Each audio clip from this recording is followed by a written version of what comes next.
Шинжлэх ухааны гавьяат ажилтан шинжлэх ухааны доктор академич Дулмааг өнөөдөр Монголын төр өндрөөр үнэлж хөдөлмөрийн баатар цол хүртээлээ. Түүнтэй хамт хөгжмийн зохиолч урлагийн гавьяат зүтгэлтэн Баттүмэр ардын жүжигчин болж, яруу найрагч хэл шинжлэх ухааны доктор соёлын гавьяат зүтгэлтэн Хурлаатар ардын уран зохиолч хэмээх эрхэм цолыг хүртээлээ. Ийхүү ерөнхийлөгч хүрэлцөх зарлиг гаргаж салбарынхаа хөгжилд онцгой хувь нэмрээр оруулж яваа нэр хүндтэй эрхмүүдийг өнөөдөр төрийн дээд цол од медалаар шагналаа. Хөдөлмөрийн баатар цолоор аюурын Дулмаа Монгол улсын шинжлэх ухааны гавьяат зүтгэлтэн Шинжлэх ухааны академийн биологийн хүрээлэнгийн харьяа загас өржүүлгийн эрдэм шинжилгээний төвийн захирал шинжлэх ухааны доктор профессор академич Заасны Дулмаа хэмээн олноо танигдсан академич Дулмаа ийхүү 90 наснда Монгол улсын хөдөлмөрийн баатар боллоо. Тэрээр 8 аймгийн том жижиг 25 нуранд цагаан зарам, шивэр, жаргал зэрэг загсыг нутаглуулан үржүүлжээ. Ингэснээр тэр жилд 50-аас 340 тонн загас барих нөөцийг улс орондоо бий болгосон нэртэй судлаач эрдэмтэн юм а.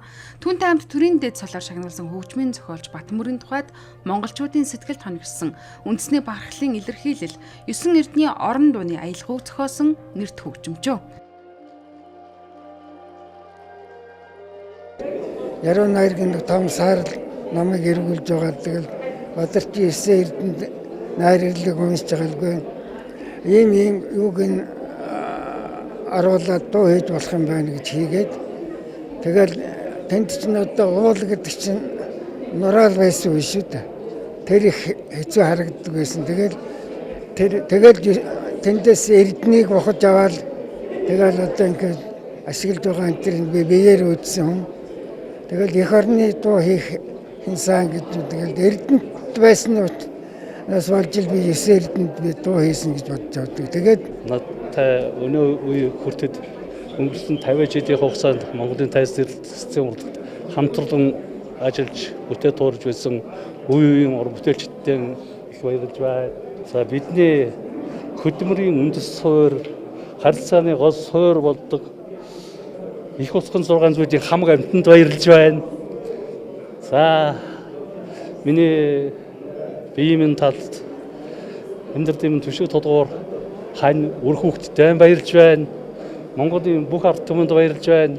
Ардын уран зохиолч цолоор Өржингийн Хурлаатар Монгол улсын соёлын гавьяат зүтгэлтэн Монголын зохиолч, хөгжмийн зохиолч, нийтлэгчдийн нийгмийн удирдах зөвлөлийн дарга шинжлэх ухааны доктор. Мөн Монголын уран зохиолд өөрийн өвөрмөц үг төрслөл, энгийн хэрн гүн утгатай шүлгүүдээр тодорсон яруу найрагч соёлын гавьяат зүтгэлтэн Хурлаатар өнөөдөр ардын уран зохиолч цол хүртлээ. Харин залуу уран бүтээлчдийг төлөөлж инрэл алтан гац содонгоор ингэрээ мэлаасан. Түүнийг үзэгчид 3 найз хайр эргэсэн хавар шар гэгээ зэрэг уран сайхны киноны гол дүрээр нь андахгүй.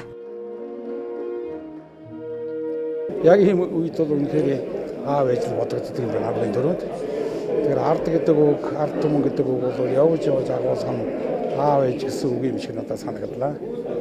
Тэгээд энэ ард түмэнд үе үеийн уран бүтээл зохиолч Монголын их утга зохиолдоо их хайртай явж ирсний буян шиг ирлээ гэж ингэж бодож байна. Маш их баярлалаа. Бас би энэ шагналыг ер нь өмнө нь хийж бүтээсэн одоо үйл маань биш цаашид илүү их хийж бүтээгээрэй гэсэн урам бас хариуцлага өрүүлж энэ шагналыг олгож байгаа юм болов уу гэж ойлгосон.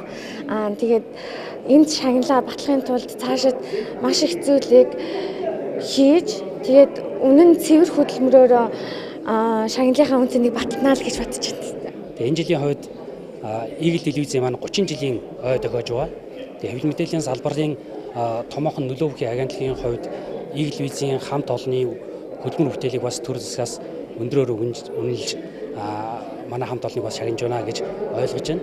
Тэгээд баярын өдрөөр төрийн одон шагнуулах бол үнэхээр дурсалтай, багталтай сайхан байд юм байна. Төрүүлчихсэн аав ээж минь, бурхан сэтгэлтэй аав минь намайг өсгөлтөж өгсөн буруу аав ээж хоёр минь бурханы орноос салж байгаа. Зөв бэлгтэй ээж минь өр хөөхөд гэр бүл ач зэмэртэй гадаа хүлээж байгаа. Тэгээд би зөвхөн худалдаа үйлчилгээний салбарт сүүлийн 30 гаруй жил ажилласан байна. Ийхүү төрдөө оюуна хөтөлмөрөө авиасаа үнэлүүлж төрийн дээд шагнал одонгоор ингрэмласан салбарын шагналтнууд өөр өөрсдийн ажлын онцлог мартагдшгүй дурсамж аваалцлаа. Тэд үзэгчтэй анх тухаар үндсэн хуулиа баталж бүгд найрамд тулсаа тунхагсны түүхт 101 жилийн мэндийг хүргэж байна.